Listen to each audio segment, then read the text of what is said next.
observation,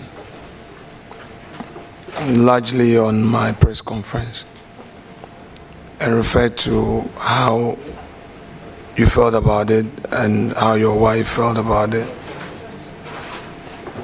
I think Chairman largely addressed the issue in another way, which was acceptable to me, because we're all having our own challenges that we couldn't have communicated. But I think the effect of my political statement was to the effect that our side had no proper understanding of yesterday's arrangement. However, let me unconditionally apologize to your wife for how my press conference came about. I mean, how she felt about it. I mean, I'll feel bad if somebody said something about my own wife, and it's fair. All right, these are not ego matters. So I'm sorry to your dear wife, and how my press conference was carried out, you felt. I also say sorry to you. I would have utmost respect for you. I will be the last person to run you down. Okay? So I'm sorry. And I'm sorry to your wife one more time. Is that okay? Yeah, very okay, and we are grateful. Thank you very much. Very well. That's settled. You have expressed concern about the state of the public purse, the state of the economy, and the need for us as public officers to be mindful of costs. Can you, without prejudice, assure the nation that true to those values you hold dear, you will consistently fly economy, make it a policy at the Ministry of Foreign Affairs to fly economy and nothing more?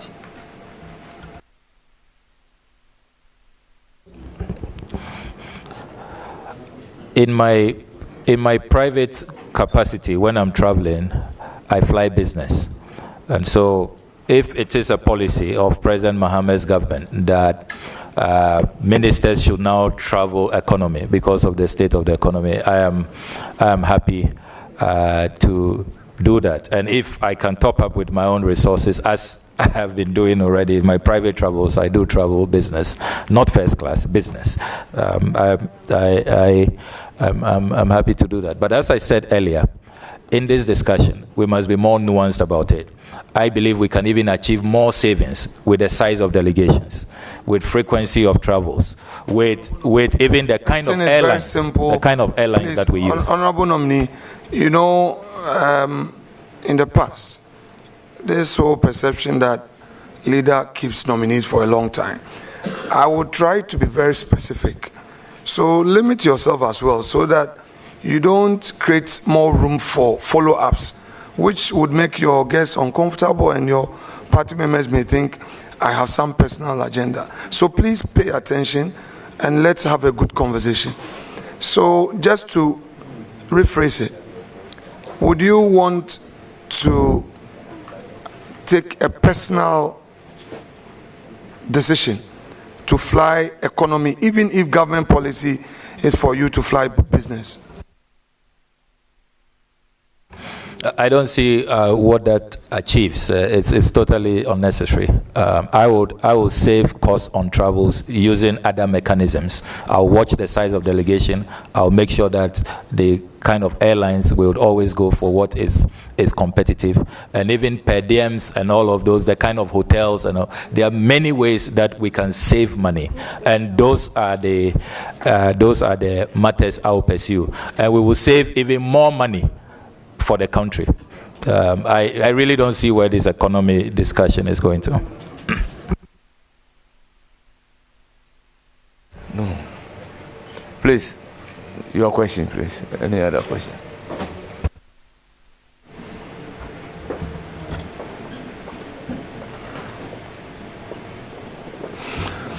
You have become aware that the President of the Republic, our President, recently traveled to Gambia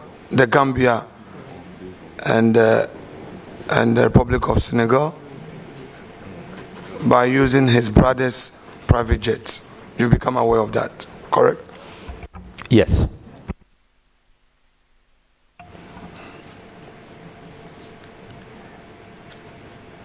You are aware that as public servants,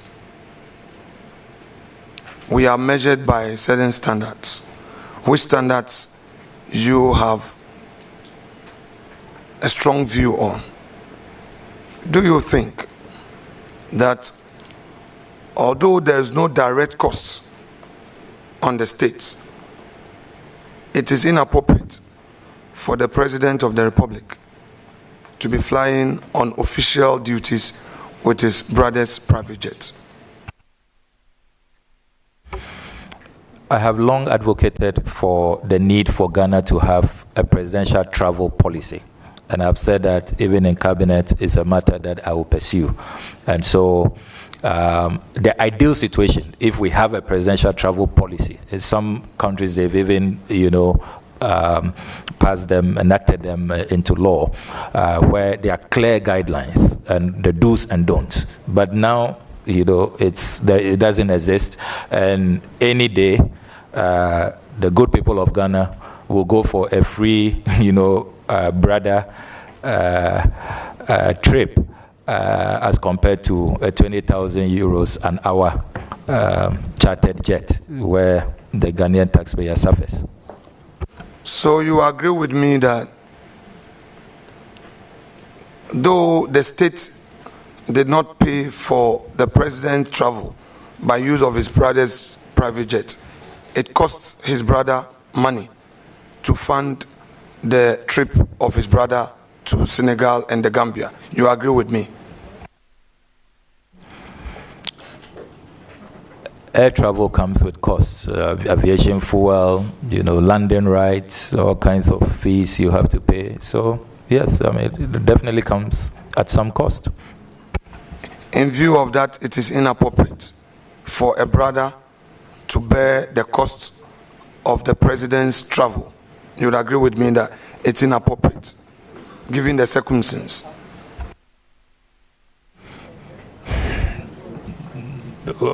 If you can clarify your question, I don't see why you would say it's inappropriate. I will clarify. Just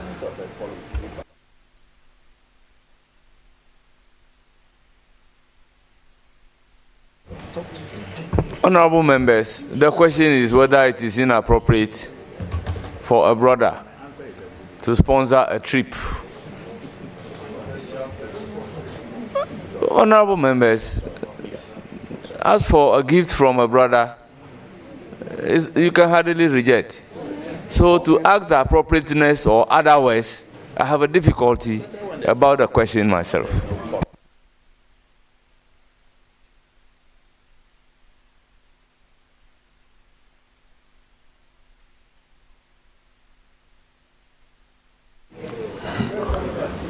Mr. Chairman, the nominee wanted me to provide clarity. I will provide the clarity to the question. So the foundation is, in your own words, it is not proper for a president on a $20,000 an hour jet. We need a policy to guide presidential travels. But for the time being, there is no policy. According to you again, the president traveled to the Gambia. That is President John Dramani Mahama, our president, traveled to the Gambia and Senegal by using his brother's private jets. which travel came at a cost to his brother. You've given a breakdown. Aviation fuel, the cost of landing, all those associated costs, including meals that are served on the aircraft, salary allowances of the pilots, the air hostess, all those who are hosted, not only the president, all those officials in the aircraft. His brother bore that cost on the president's behalf.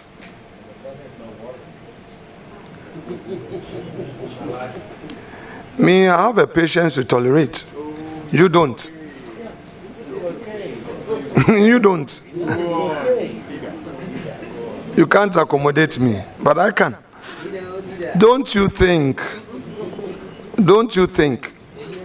that the actions of Mr. President in the circumstance as available to us was inappropriate?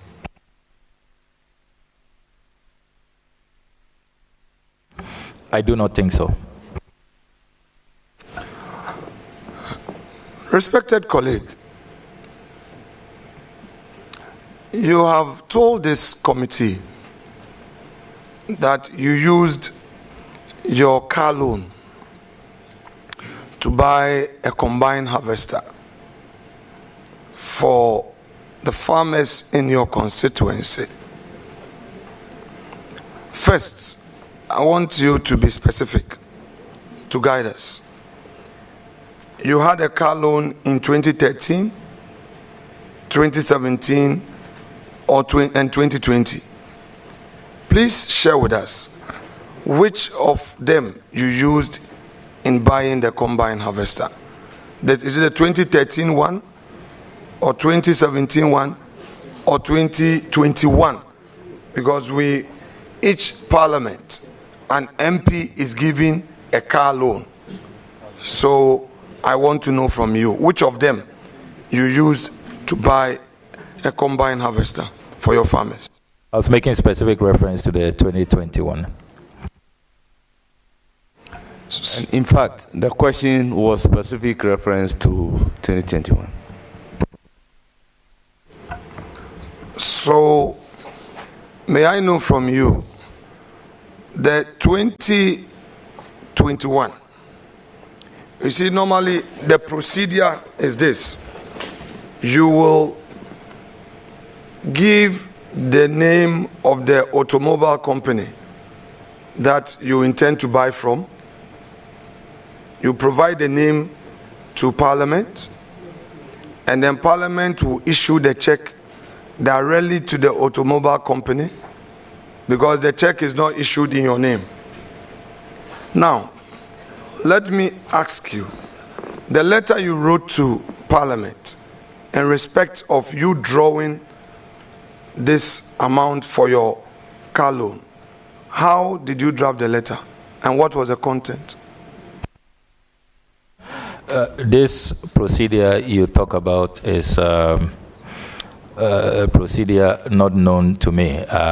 I am aware that there are a good number of MPs, majority on your side actually, who have used their car loans for other matters. You are aware of the reports under former Speaker Okwe, those who use it to pay their children's school fees, children abroad and all of that. And I don't know how they then drafted their letters to automobile companies when they used those monies for school. So some have used theirs to pay their children's school fees. I use mine to buy a combined harvester for my farmers. I don't really see, and my farmers, my rice farmers are really grateful. So I really don't know about this procedure you're talking about. Honorable member, and I'm happy that we're having this exercise, and I just want Chairman to pay attention to this. Honorable member, I am being very specific to you. If you say I am aware, at this point I am not on oath. If you say I'm aware some people used their monies for children's school fees, other things, on my side, You see, then we'll be getting into a certain arena.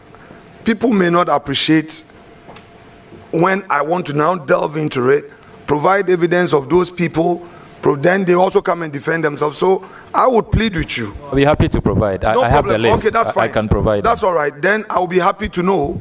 I'll be happy for you to provide. But for the time being, let's deal with you. And then if it pleases you that because you are not the only guilty person and that there are other accomplices, that's fine. Because you are saying that people use it to pay their children's school fees.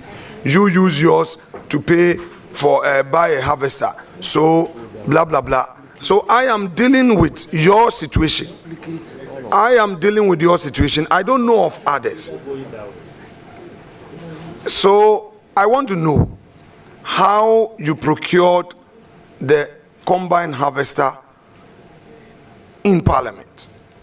Honorable Minority Leader, I will again plead with you. I have a cause to even make an appearance for some members of Parliament before the office of the Special Prosecutor. So if we can veer from this and make progress, it will be in the interest of the entire Parliament of the Republic of Ghana. Chairman, with respect, I would be very, very firm and I would not allow any attempt for a scene to be created. I'm very guided. I'll respect you. I know what I am doing. I'll be very respectful. Please allow a process to go on. Honorable Nominee answered. I'm not bringing this up. He said that in 2021, he used his car loan to purchase a combine harvester. I'm not vetting any other person apart from him. And I'm limiting myself to him, and I'll show him utmost respect as our chief diplomat. Honorable Nominee, this combine harvester that you purchased for your people with your car loan, the fact is that the monies are lodged with Parliament. You will need a correspondence to access that money. Please share with us the process you undertook to access that money. Yeah, Mr. Chairman, I'm happy to provide that. You do know that in our offices, our RAs are responsible for all of these administrative enterprises. So, Mr. Chairman, if you will allow me, on oath, I do not want to make statements because I don't have those documents here. But I'm able to retrieve them from the office and submit them later, if Mr. Chairman, you will permit. Honorable Nominee, let us all tread cautiously. Be brief in your answers. Honorable, yeah, but Mr. Chairman, I'm seeking your your ruling. Am I allowed to submit that later? Because yes, I don't have those letters here. No, I don't mind. Yeah. To make it available to us later. Because I didn't drop those letters. That's all right. So, Chairman, can you talk to your people? It would make the thing mad. Can they be quiet? You. Honorable Nominee, whilst we give you time to furnish us with the letters that you wrote to the Clerk of Parliament, did you, in the letter, state, to the best of your memory, did you state to the clerk that your money, instead of using it to buy a car, which was why the state granted you that amount, instead of using it to buy, you were going to use it to buy a combine harvester? I've been very open and transparent about my dealings, and I do not want to engage in guesswork. I have said that I will submit all the necessary documents on this particular transaction. So I would not engage in any guesswork. But I volunteered this information. I've talked about it time without number. Everybody in my constituency knows I have nothing to hide about this matter. So I'll submit the documents to you. But for now, I will not engage in any guesswork because I don't have the documents here. 2013, your car loan, did you access it?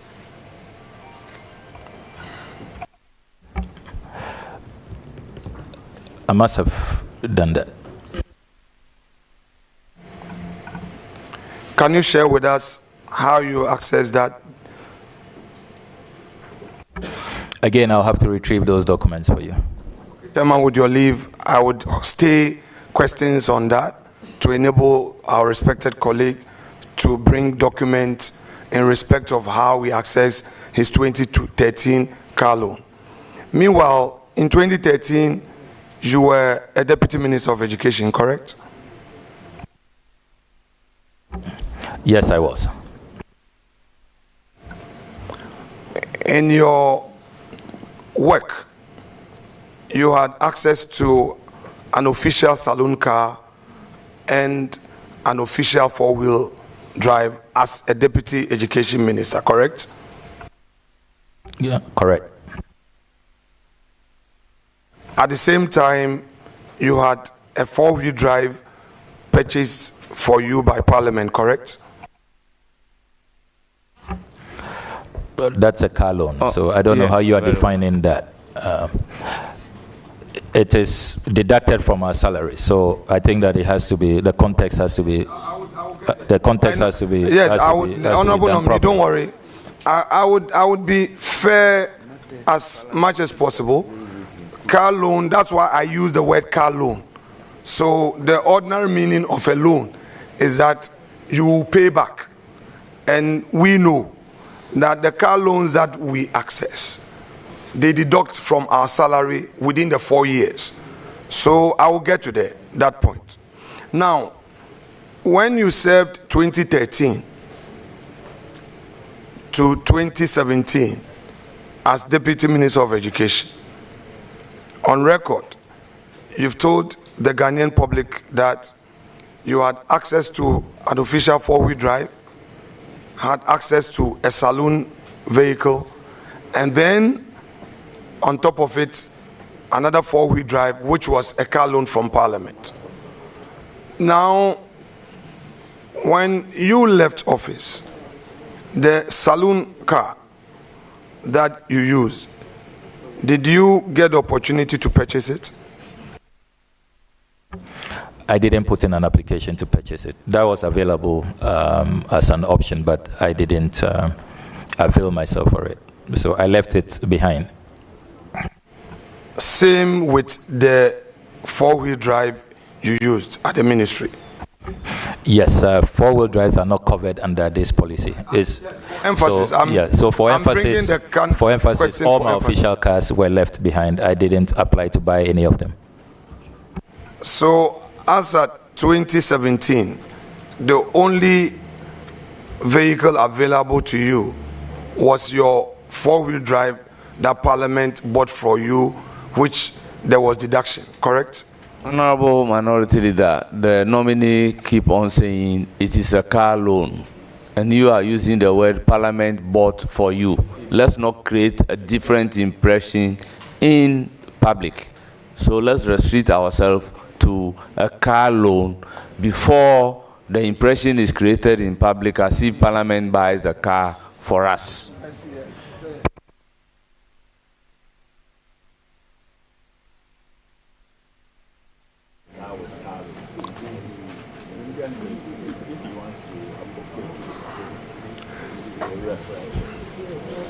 Let's come to 2017. Again, you won election and you came to Parliament.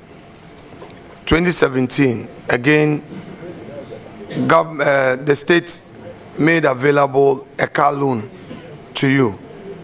Did you access that car loan for your second term in Parliament? Yes, I did. Did you buy a four-wheel drive with it or some other cars?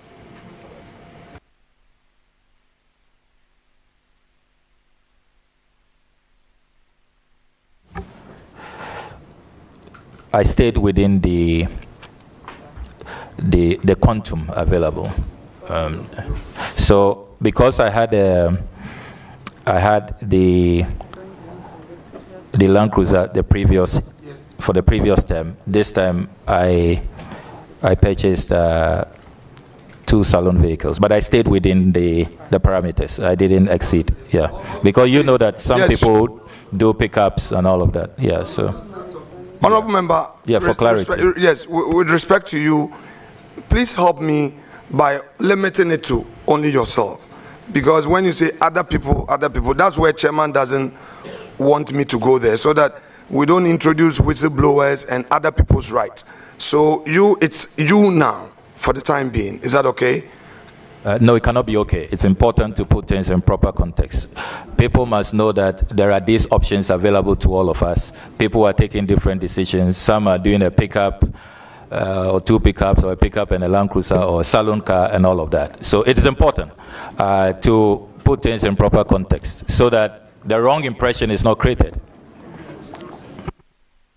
So for 2017, you used your car loan to buy 2 salon vehicles. You've just told us that. Yeah, absolutely. Which salon vehicles are you referring to? A salon vehicle is a salon vehicle. I can provide the details and my CAN number, but I don't want to do that publicly. So I can provide that. So are you able to provide us with the letters you wrote to Parliament? Which letters you use in accessing those funds to the automobile company where you bought them? You'll be able to provide us?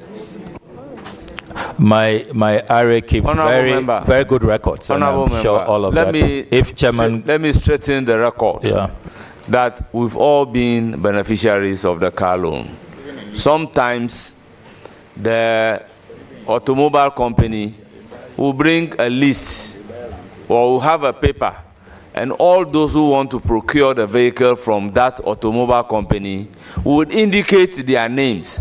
So it is not necessarily you writing a letter to that effect. We've all used the procedure. You see, and this is including leadership. Yeah, so Chairman, if you, I'm willing to follow your direction, Chairman, but I'm happy to provide all of these documents. My RA is a good record keeper.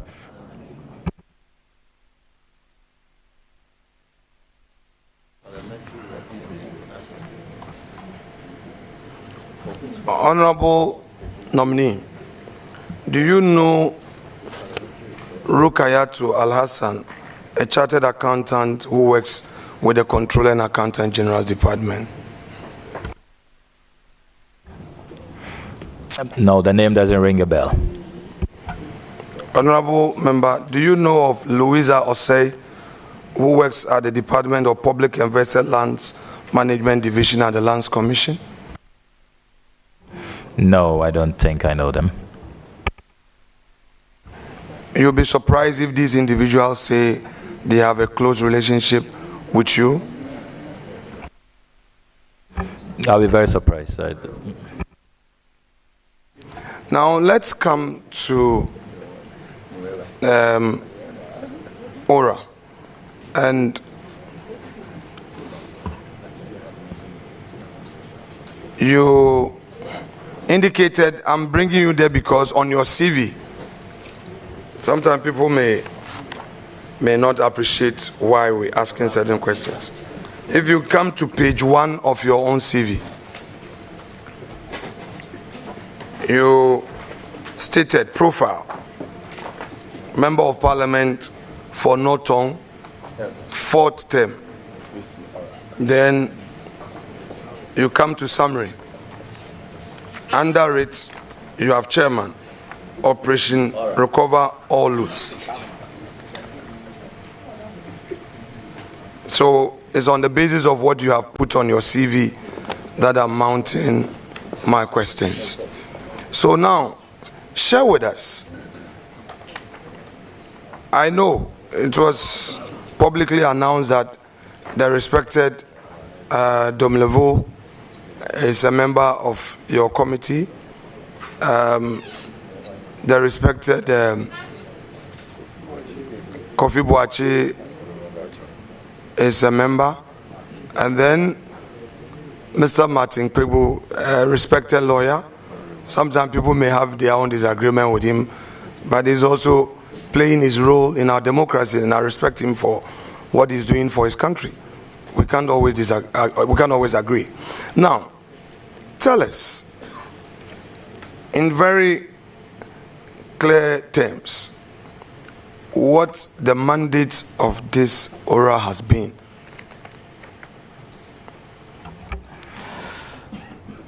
Our mandate is exactly what Article 41F of the 1992 Constitution speaks of. And Mr. Chairman, with your permission, I'll read Article 41F. Article 41F provides, Please do. The exercise and enjoyment of rights and freedoms is inseparable from the performance of duties and obligations. And accordingly, it shall be the duty of every citizen, F, to protect and preserve public property and expose and combat misuse and waste of public funds and property, unquote.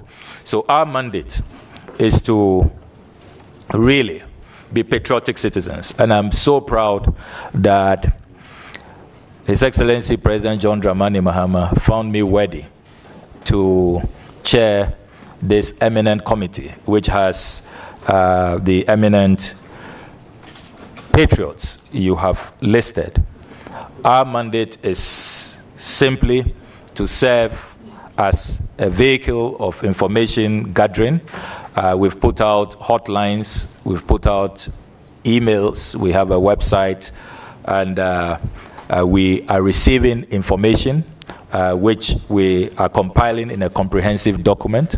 We also carry out field visitations, because we don't want to be an armchair committee that just, puts together a report that we cannot verify, which we cannot validate, which is not credible.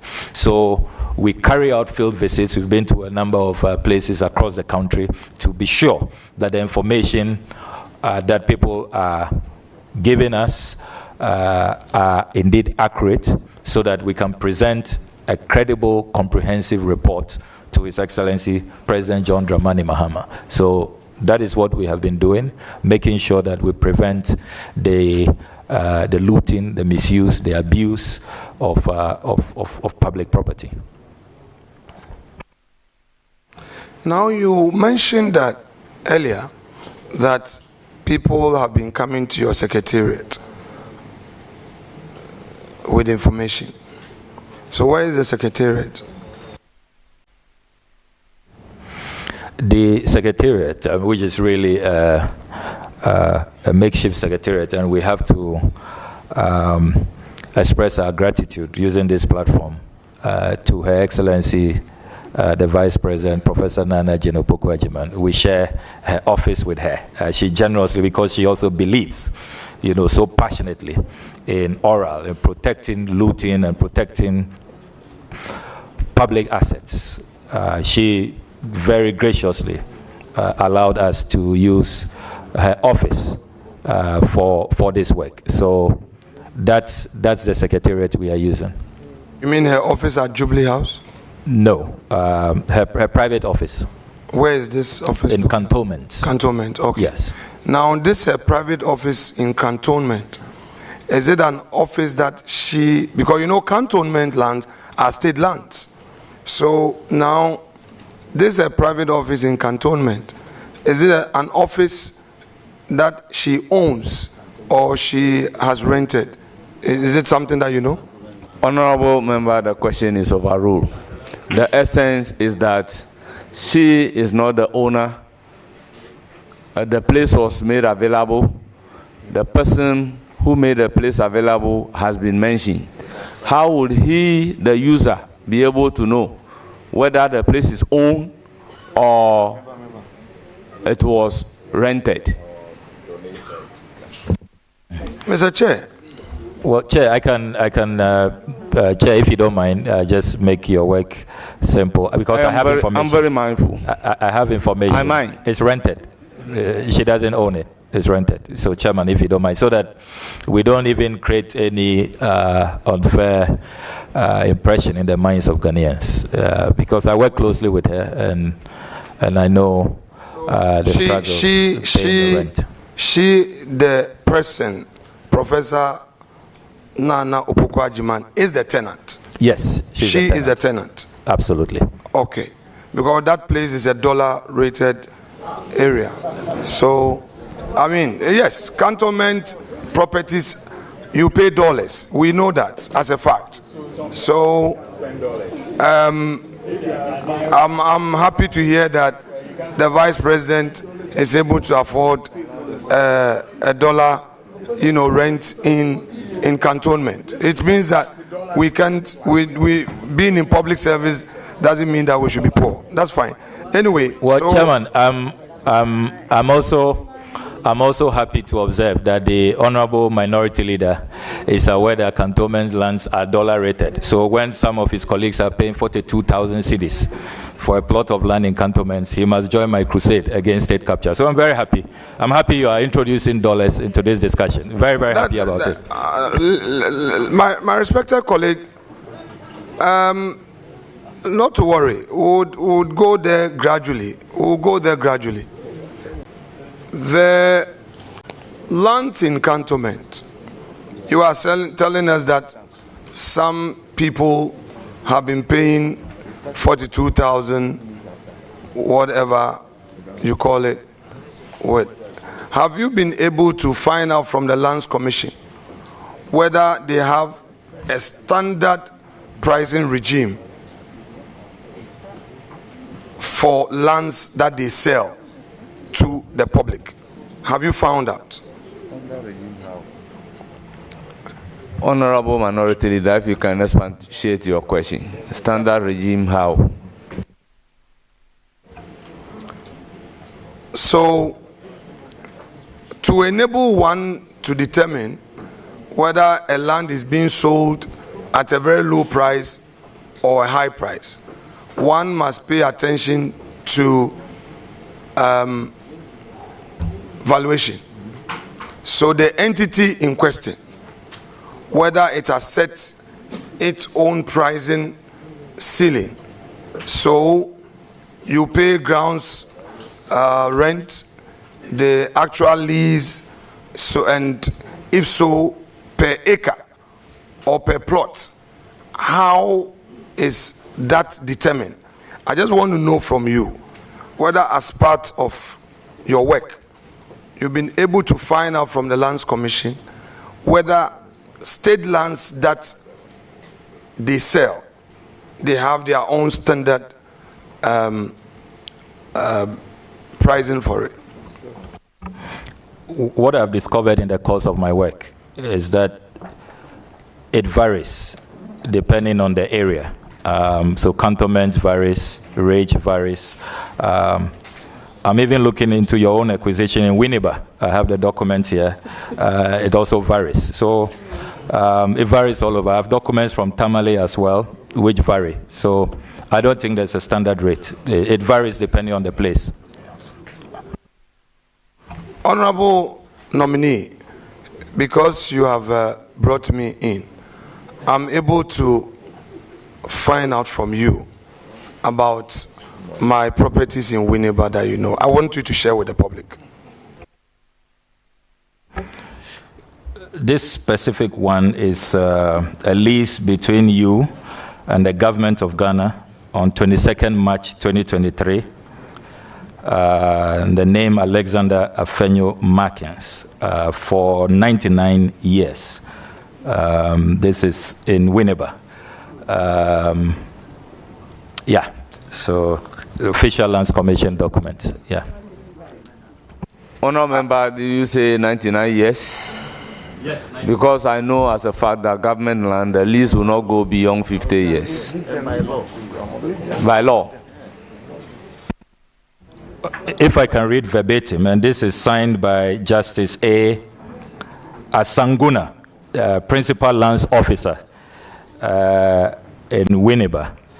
And the official search certificate indicates that The search applied for against the land edged red on the plan attached has been made with the following results. 1, the site is not a state land but vested by virtue of LI 206 dated 21st November 1961. 2, the site also is covered by a lease dated 22nd March 2023 between the government of Ghana on one part and Alexander Afenyo-Markin on the other part for a term of 99 years. So that is what the search certificate states. Honorable nominee, just by way of public information, because you provided the LI, now I'll give you a background to Winneba and Gomwa. Winneba and Gomwa have had a long period of land disputes. It went all the way to the Gold Coast Supreme Court. So the entire Winneba land, Kwame Nkrumah, just to bring peace between the people of Winneba and the people of Gomwa, came up with this executive instrument. There are 2 instruments. So in Winneba, every land is vested. All the villages and the Gomwa enclave as well. So I'm happy that you read. The state.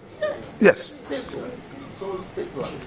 Oh, come on. But the person read, Roxanne, we are doing a serious exercise. I mean, if you guys want us to go the path of partisan politics, we would go there. No. I have been very gentle and respectful. Chairman, you need to talk to your people. Let's have some order. Because when we react, then they will take offense. I beg you. Let's have some order. We have a lot of things to do. I've been calm, quiet, gentle, respectful. They've been doing, I've been keeping quiet. Please, I have patience, but not to a point that a man cannot tolerate. So, honorable nominee, I am happy that sitting there, you've gone digging me. And I'm happy that you brought it here. That Winneba, I want to provide information. Winneba and Gomwa enclave. The chiefs, their lands were all annexed. And they are vested lands. So I'm happy that you read it. And even when the Asafo companies, the Asafo own that area called Ponkwechi, that's Dentifo Asafo, and the Twafo also own the Komfo-Ade Kojobedu areas, and some chiefs own their land.